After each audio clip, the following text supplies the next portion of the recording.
the breakfast of champions. The perfect way to prepare for another day of four-wheel drive fun up around the top of Queensland. Big breakfast eat up, we've got a big day. Giddy up, let's get amongst it. We're in the Cape, field testing a couple of new releases from Market Direct campers. You've joined us smack bang in the middle of the Teletrack, which runs right along the original telegraph line. My first Cape trip was 40 years ago, and since then I've seen just how dramatically the seasons can affect this place, from the flooding wets to the baking dries. That's really solid, guys. It's great fun. Roger. A tad smelly though. You're at the mercy of the weather up here. This year's wet was a little dry, but now it's raining almost every day. There's plenty of rivers and plenty of mud. When I first did the telly, it was mostly just a track, just two-wheel tracks, grass in the middle, fairly flat. And over the years, there's been so much traffic, most of the time you've got several options, and there's all sorts of different wear patterns going on.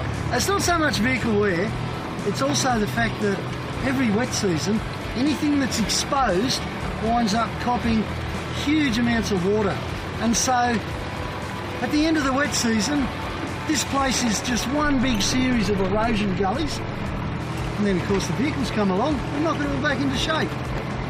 And that is the adventure of the Teletrack, and a whole lot of Cape York for that matter. Depending on the time of year, you can dial in your own adventure, full on, or just a little bit more sedate. About halfway up the Telly, you can detour onto the Peninsula Development Road, a graded stretch of dirt that'll run you right up to the Jardine River. The Jardine pretty well divides the Cape clean in two. The only way to get across is the ferry, which is run by the Northern Peninsula Area Regional Council. Jono's our skipper today, a local fella who loves his job and is fiercely proud of his country. You get to see people, when a lot of people from down south, when they get here, this is the best day of their life, Oh, yeah. It really is, because they're almost made it to the top of Australia, to the tip of Cape York. That's pretty big for a lot of people. And there's a lot of questions with that when they come through here.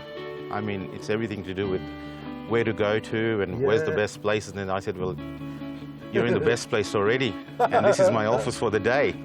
So, it's all good. It's not a bad office, is it? It's nice. There's a lot of people, you meet everyone.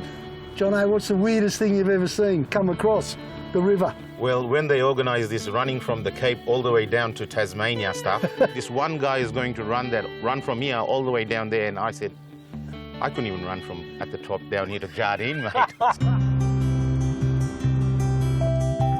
A return trip across the river will set you back about $100 for the car or $130 with a trailer. And given the only other option swimming these days, I reckon it's well worth it. We're pushing on to Loyalty Beach, a privately run campsite on the northwest coast of the Cape, where time just seems to stand still. What do you reckon, Heath? Mate, tell you what, I don't think we could find a more spectacular spot. Welcome to my favourite place at the top.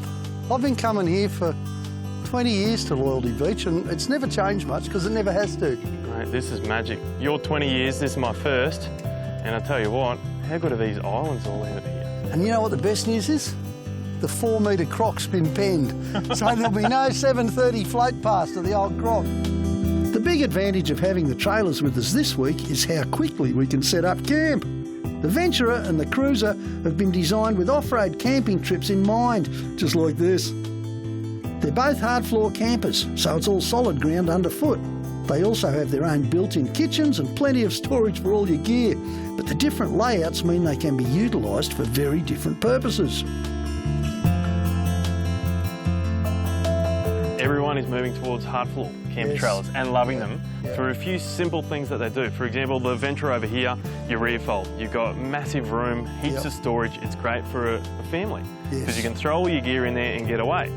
Then you can go away with something like the Cruiser over here. Now, the beauty of the Cruiser, forward fold. So it sits in the footprint of the trailer. The great thing also too for me, I love it, you set up like what we're doing here, nice and late. We've got table, chairs, inside, ready to rock and roll. We can sit, eat, drink, do what we need So to do. you could have mum, dad, 3 kids and then convert it to a dinner setup for a couple just that quick. Bang, like that. It's really that easy. A caravan or camper trailer site here at Loyalty Beach will set you back $32 for the night. Cheap as chips, really. And speaking of tucker, you can also get a good feed at the restaurant. While we settle in for the night, it's probably a good time to take a break. But stick around, because our Cape York adventure continues in just a minute.